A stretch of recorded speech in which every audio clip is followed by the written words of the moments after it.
Assalamualaikum warahmatullahi wabarakatuh. Alhamdulillahirabbil alamin wa bihi nasta'inu ala umurid dunya waddin.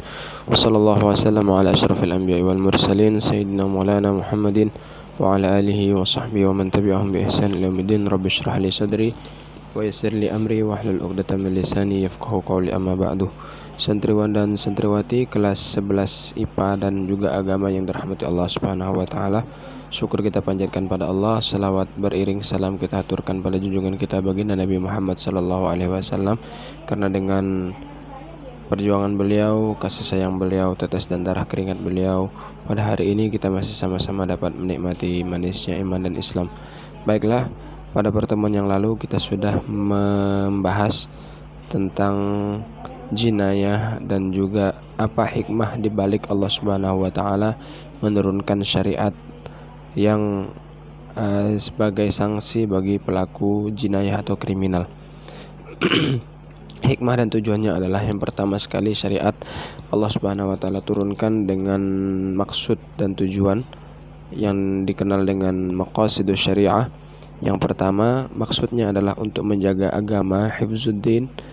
Kemudian yang kedua adalah hifzun nafs, menjaga jiwa seseorang dan menjaga jiwa manusia. Kemudian yang ketiga ada hifzul mal, menjaga harta dari manusia. Jadi diharamkan membunuh, diharamkan merampok. Kemudian hifzul aql, yang keempat adalah menjaga dari akal manusia agar akal ini tidak rusak. Makanya syariat mengharamkan untuk mengkonsumsi sesuatu yang memabukkan. Dan yang terakhir adalah hifzul an-nasl ataupun a'rad, keturunan. Makanya syariah mengatur pernikahan, hukum-hukum cerai, nikah dan lain sebagainya di dalam syariah.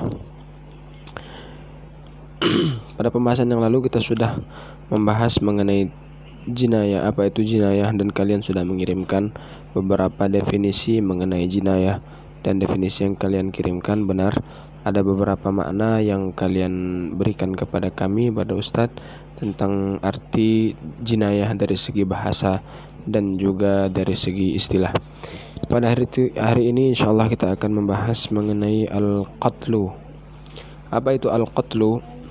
Salah satu kriminal yang sering terjadi adalah pembunuhan, yang disebut dengan al-qatlu di dalam bahasa Arab. Al-qatlu adalah menghilangkan nyawa seseorang baik dengan sengaja maupun tidak sengaja, dan dengan alat yang mematikan atau yang tidak mematikan. Jadi al-qatlu ini adalah menghilangkan nyawa seseorang, baik itu sengaja ataupun tidak sengaja, baik dengan alat yang biasa digunakan untuk membunuh ataupun alat yang tidak biasa digunakan untuk membunuh. Misalkan sendok, ketika dia melempar sendok kepada seseorang kemudian orang itu mati, ya, dia dihukumi orang membunuh. Si pelempar tadi hukumnya adalah pembunuh, walaupun dia tidak sengaja, tidak berniat untuk membunuh. Nah, nanti akan kita bahas ada macam-macam dan jenis-jenis al-qatlu.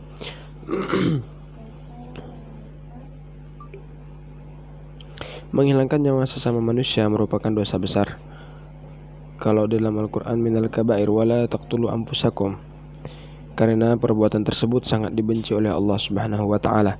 Selain itu, menghilangkan nyawa merupakan pelanggaran terhadap hak asasi manusia atau yang disingkat dengan HAM. Karenanya sangat dibenci perbuatan tersebut sehingga Allah Subhanahu wa taala mengancam dengan siksa neraka Jahannam. Siksa fajaza'uhu jahannam wa may yaqtul muta'ammidan fajaza'uhu jahannam khalidan fiha wa ghadiballahu alaihi wa la'anahu fid dunya wal akhirah. Allah Subhanahu wa taala ancam di dalam surah An-Nisa. Allah Subhanahu wa taala berfirman, "Wa may yaqtul mu'mina muta'ammidan fajaza'uhu jahannam khalidan fiha wa ghadiballahu alaihi wa la'anahu wa 'adda lahu 'adzaban 'azima." Yang pertama sekali, Allah Subhanahu wa taala menyampaikan barang siapa yang membunuh seorang mukmin dengan cara muta'ammidan, dengan sengaja, berniat pembunuhan yang direncanakan, fajaza'uhu jahannam, pertama sekali balasan yang Allah Subhanahu wa taala berikan adalah jahannam, nerakanya Allah Subhanahu wa taala. Khalidan fiha, kekal di dalamnya. Yang kedua adalah ghadiballahu alaih, Allah akan marah kepada mereka, wa la'anahu, dan Allah akan melaknat mereka, wa addalahu 'adzaban 'alimah, dan Allah akan menyiapkan bagi mereka pembunuh yang sengaja dengan membunuh orang-orang mukmin tadi dengan azab yang sangat besar. Ayat yang lain, wala taqtulun nafsal lati harramallahu illa bil haqq wa man qutila mazluman faqad ja'alna liwalihi sultanan fala yusrif fil qatl innahu kana mansura, yang artinya adalah, dan janganlah kamu membunuh orang-orang yang diharamkan Allah Subhanahu wa taala untuk membunuhnya. Jadi berarti ada orang yang halal untuk dibunuh. Salah satunya adalah kafir harbi. Ya, dalam hukum Islam kafirul harbi ini adalah mereka orang-orang kafir yang memerangi orang-orang Islam, seperti sekarang itu ada di Israel misalkan, Palestina dan lain sebagainya. Itu halal untuk dibunuh. Darahnya dihalalkan oleh Allah SWT, oleh syariat, kecuali dengan suatu alasan yang benar. Jadi diharamkan untuk membunuh seseorang kecuali dengan suatu alasan yang benar, seperti kisos dan juga yang lainnya. Dan barang siapa dibunuh secara zalim, maka sesungguhnya kami telah memberi kekuasaan kepada walinya, tetapi janganlah walinya itu melampaui batas dalam pembunuhan. Sesungguhnya dia adalah orang yang mendapat pertolongan. Quran surat Al-Isra. Sabda Rasulullah SAW, awwalu ma yuqda bainan nasi yaumal qiyamah fid dima. Pertama sekali yang akan Allah Subhanahu wa taala hakimi di hari kiamat adalah tentang masalah darah. Masalah darah ini adalah masalah pembunuhan. Banyaknya orang yang dibunuh sampai detik ini, banyaknya pembunuhan, di mana-mana terjadi pembunuhan. Nah, agama diturunkan oleh Allah Subhanahu wa taala, syariat diatur oleh Allah Subhanahu wa taala agar menjaga diri manusia, agar menjaga harta manusia, nyawa manusia, sehingga mereka terselamat daripada pembunuhan. Lalu kenapa di dalam Islam ada namanya hukum mati? Ya, hukum bunuh, ya, hukum pancung, hukum penggal, seperti kisos dan lain sebagainya.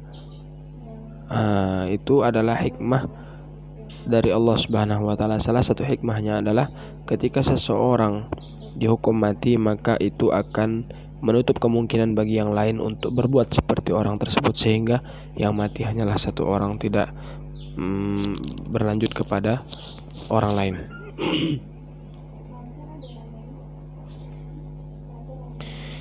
Kemudian di sini akan kita bahas macam-macam al-qatlu ataupun jenis-jenis al-qatlu.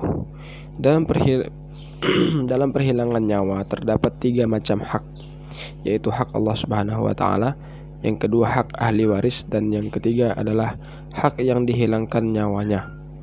Jadi dalam penghilangan nyawa ataupun dalam al-qatlu ini ada 3 hak.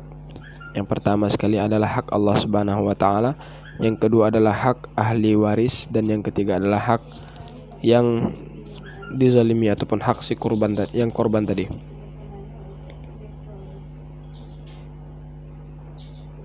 Apabila yang menghilangkan nyawa bertaubat dan menyerahkan diri kepada ahli waris, dia terlepas dari hak Allah dan hak ahli waris, baik mereka melakukan kisos ataupun mereka mengampuninya dengan membayar diat atau tidak. Sesudah itu tinggal hak yang dihilangkan nyawanya, nanti akan diganti oleh Allah SWT di akhirat dengan kebaikan. Pertama sekali, ketika seseorang membunuh, kemudian dia bertobat pada Allah Subhanahu wa taala dan dia menyerahkan diri kepada ahli waris, maka 2 hak ini sudah Allah Subhanahu wa taala bebaskan, yaitu hak Allah Subhanahu wa taala mengampuninya. Kemudian hak ahli waris ini terserah apakah dia ingin mengkisos orang tersebut, yaitu membalasnya dengan pembunuhan, ataupun dia meminta diyah. Akan kita bahas nanti apa itu diyah. Ya, diyah adalah denda ataupun kerugian yang dibayar akibat pembunuhan tadi. Nanti akan kita bahas juga aturan daripada diyah.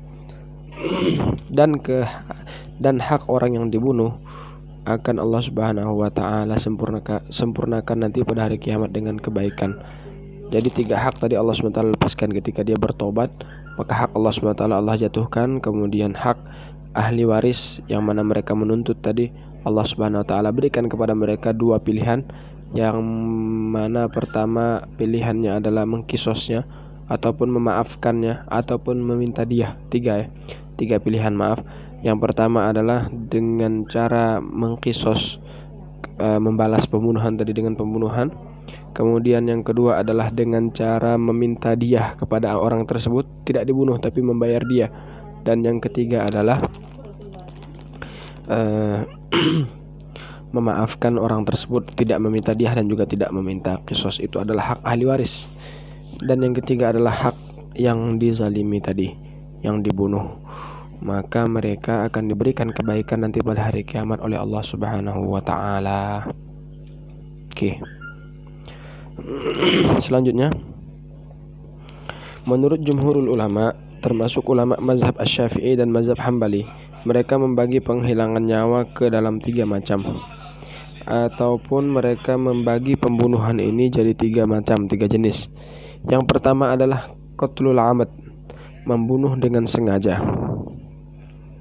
Dia membunuhnya dengan sengaja, yaitu penghilangan nyawa yang telah direncanakan, disusun rencana untuk pembunuhan tadi dengan memakai alat yang biasa dipakai untuk menghilangkan nyawa, misalkan dengan pisau, nikam, parang, ataupun dengan pedang, ataupun dengan pistol dan lain sebagainya. Adapun alat untuk menghilangkan nyawa itu tidak hanya berupa benda tajam atau benda tumpul, asalkan dapat menghilangkan nyawa seseorang. Jadi walaupun benda itu tumpul, tetapi bisa digunakan untuk menghilangkan nyawa. Misalkan balok kayu, ya dipukulkan kepala pecah. Nah, itu pun juga dihitung dari qatlul amdi, membunuh secara sengaja dan terencana. Ataupun dia menenggelamkan seseorang ke dalam air, nggak pakai alat, tapi pembunuhannya direncanakan, ya. Ataupun meracun, tidak ada alat tajam di situ, tetapi dia membunuh dan pembunuhan itu direncanakan. Yang kedua adalah penghilangan nyawa tidak disengaja, qatlul khata'. Ini terjadi ketika seseorang berniat untuk membunuh sesuatu, namun pembunuhannya itu meleset, sasarannya itu meleset kepada sesuatu yang lain, yaitu penghilangan nyawa yang tidak bermaksud menghilangkan nyawa, tetapi karena kelalaian yang berakibat menghilangkan nyawa orang lain. Misalnya seseorang membidik binatang buas tetapi mengenai orang lain, atau orang yang menggali sumur, kemudian ada orang lain yang terperosok ke dalamnya sampai meninggal. Nah, contohnya tadi misalkan dia berburu rusa pakai tembak, ya. Ternyata setelah ditembak, ternyata yang kena itu petani karet. Ya, orang takaan nurih ditembak, meninggal. Maka pembunuhan ini golongan kedua, yaitu qatlul khata', pembunuhan yang keliru. Dia berniat untuk membunuh, tapi bukan membunuh orang, membunuh binatang, khata'. Ataupun ada contoh lain, orang menggali sumur, nggak ditutup sumurnya, kemudian ada orang lewat, termasuk dalam sumur, tenggelam, mati. Nah, itu pun disebut dengan qatlul khata' juga. Dan yang ketiga adalah penghilangan nyawa seperti yang disengaja, kayak disengaja tetapi dia tidak sengaja, qatlu syibhul amdi. Syibhu artinya menyerupai, al-amdi sengaja, yaitu perbuatan seseorang yang lazimnya tidak mengakibatkan kematian namun menjadikan kematian. Misalnya seorang suami yang menampar istrinya waktu ada perselisihan antara mereka, kemudian istrinya meninggal. Nah, itu namanya syibhul amd.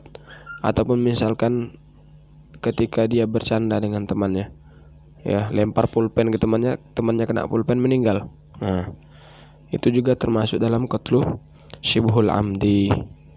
Syibhul amdi menyerupai sengaja, ataupun dia melempar sesuatu yang tidak membunuh, ya, tidak bisa membunuh, seperti sesuatu yang tumpul dan lain sebagainya. itu digolongkan qatlu syibhul amdi. Tidak ada niat baginya untuk ketika membunuh, tidak ada niat dalam pembunuhan, namun yang terjadi adalah takdirnya orang yang dizalimi tadi meninggal. Nah, masing-masing daripada ketiga macam jenis pembunuhan di sini ada hukum tersendiri dalam syariat. Apa hukum bagi orang yang membunuh dengan sengaja, yaitu qatlul amdi, ataupun yang kedua membunuh dengan tidak disengaja, qatlul khata', ataupun yang menyerupai disengaja. Ada sengaja direncanakan. Yang kedua ini ada yang khata', tidak disengaja, tidak niat untuk membunuh seseorang tadi, tapi ternyata membunuhnya, ya, meleset sasaran. Seperti nembak burung kena petani petani cengkeh manjat di atas. Orang takaan ngarang cangkeh ditembaknya, nah meninggal. Dan yang ketiga adalah qatlu syibhul amdi, adalah orang yang membunuh dengan tidak disengaja juga, tapi di sini dia melakukan suatu perbuatan yang mengenai objek, tetapi objek ini meninggal karena perbuatan yang kecil. Yang digolongkan perbuatan tersebut bukan perbuatan yang membunuh. Adapun hukumannya bagi pelaku penghilang nyawa adalah sebagai berikut. Pertama sekali, hukuman bagi pelaku penghilang nyawa yang disengaja atau qisas adalah qisas. Yang pertama tadi yaitu mereka yang membunuh dengan direncanakan, hukumannya adalah qisas. Allah Subhanahu wa taala berfirman, "Wa katabna 'alaihim fiha anna an-nafsa bin-nafsi wal 'aina bil-'aini wal anfa bil-anfi wal uzna bil-uzni was sinna bis-sinni wal juruha qisas." Firman Allah Subhanahu wa taala, wa katabna, dan telah kami tuliskan kepada mereka, kami wajibkan untuk mengganti di jiwa dengan jiwa, maksudnya nyawa diganti dengan nyawa. Nafsa bin nafsi, wal aina bil aini, mata diganti dengan mata, wal anfa bil anfi, hidung diganti dengan hidung. Apabila seseorang membuat cacat di mata seseorang, maka wajib matanya itu dibuat cacat juga. Wal udhuna bil udhuni, dan telinga dengan telinga. Wal juruha qisas, dan juga dalam masalah juruh, yaitu luka.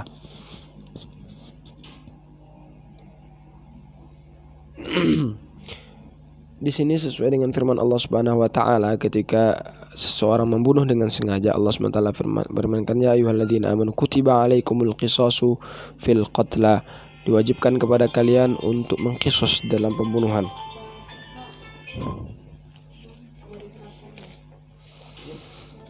Yang kedua, dalam yang pertama tadi masih dalam al-qatlu amdin, ya, pembunuhan yang direncanakan. Dalam ayat di atas dijelaskan bahwa pelaksanaan hukum qisas dilakukan setelah jelas putusan dari hakim. Jadi tidak boleh langsung mengqisas, ya, ada putusan langsung dari hakim yang mengatakan, memvonis bahwasanya inilah pembunuhnya. Adapun yang dilakukan adalah petugas khusus yang sudah disiapkan oleh pihak pengadilan. Jadi tidak boleh seseorang melakukan qisas dengan sendirinya. Misalkan dia tahu bahwasanya ini yang membunuh keluarga saya, kemudian dia datang ke rumahnya dan membunuhnya, tidak. Yang melakukan qisas adalah hakim, menyuruh ada para petugas untuk melakukan qisas. Tidak boleh main hakim sendiri, ya. Hukum bagi penghilangan nyawa disengaja ini bisa berubah, tidak diqisas jika keluarga korban memaafkannya. Namun ketika keluarga korban memaafkan si pelaku pembunuhan tadi, maka dia tidak jadi diqisas, tetapi dia hanya membayar diyah. Diyahnya di sini adalah diyah mughallazah, diyah yang diberatkan ataupun ditebalkan, diyah yang besar, ya. Mughallazah ini dengan memberikan 100 ekor unta kepada keluarga korban dengan cara yang baik. Maksud dengan cara yang baik di sini diartikan dengan kontan, tidak dicicil, kontan. 100 ekor unta kalau kita uangkan sekarang, kalau sekarang 1 ekor unta harganya 60 juta, berarti dikalikan 100, berarti sudah sampai 6 miliar. 6 miliar, mahal nyawa manusia, 6 miliar. Ketika seseorang menghilangkan nyawa manusia dengan sengaja, dia mengganti satu orangnya tadi dengan 6 miliar. 6 miliar satu orang, satu kepala, dan dibayar cash. Yang kedua, hukum bagi pelaku penghilang nyawa seperti disengaja. Ini syibhul amdi yang ketiga tadi yang kita bahas. Di sini disebutkan yang kedua. Bagi pelaku penghilang nyawa seperti disengaja, yaitu syibhul amdi, yang ketiga tadi yang kita sebutkan, hukumnya tidak diqisas, tetapi harus membayar diyah mughallazah, dicicil selama 3 tahun, setiap tahun dibayar sepertiganya. Dia tetap kena diyah, tetapi tidak dihukumkan qisas. Ya, dia menampar seseorang, kemudian orang yang ditamparnya meninggal, maka dia tidak dikisos, melainkan dia ini hanya membayar diyah saja, dan diyahnya ini tetap diyah mughallazah, diyah yaitu 100 ekor unta, tetapi dapat mencicil selama 3 tahun. Berarti setiap tahun dia bayar 33 unta. Dan yang terakhir, hukum bagi pelaku penghilangan nyawa yang tidak disengaja, yaitu qatlul khata'. Qatlul khata' ini membunuh dengan dia membidik hewan tetapi yang kena manusia. Pelaku penghilangan nyawa ini juga tidak dikisos, tetapi harus membayar diyat mukhaffafah, yaitu diyah ringan. Berapa diyah ringan? Pembayarannya adalah selama 3 tahun dan boleh dicicil setiap tahunnya sepertiga. Selain itu harus membebaskan budak mukmin. Hukum bagi pelakunya itu diyah mukhaffafah kepada keluarga korban. Apa itu diyah mukhaffafah? Pembayarannya selama 3 tahun dan boleh dicicil setiap tahunnya sepertiganya. Selain itu harus membebaskan budak mukmin. Berapa nanti diyah mukhaffafah? Berapa diyah mughallazah tadi sudah kita bahas, akan kita bahas insyaallah di pertemuan kita yang akan datang. Baik, faham ya insyaallah pembahasan mengenai jinayah. Yang pertama yang sekali kita bahas adalah masalah pembunuhan. Siapa yang melakukan pembunuhan pertama kali? Ada yang tahu? Ya, kalau ada yang tahu siapa yang melakukan pembunuhan pertama kali di dunia, ya, di dunia, nanti kita tulis di kolom komentar di WhatsApp group, ya. Kita kembali ke WhatsApp group, kita akan tanya jawab seputar materi kita pada hari ini. Apakah kalian paham atau tidak? Apakah materi ini sampai kepada kalian atau tidak? Nanti akan kita tanyakan dan kita akan saling tanya jawab di grup WhatsApp kita. Subhanakallahumma bihamdika asyhadu an la ilaha illa anta astaghfiruka wa atubu ilaik. Assalamualaikum warahmatullahi wabarakatuh.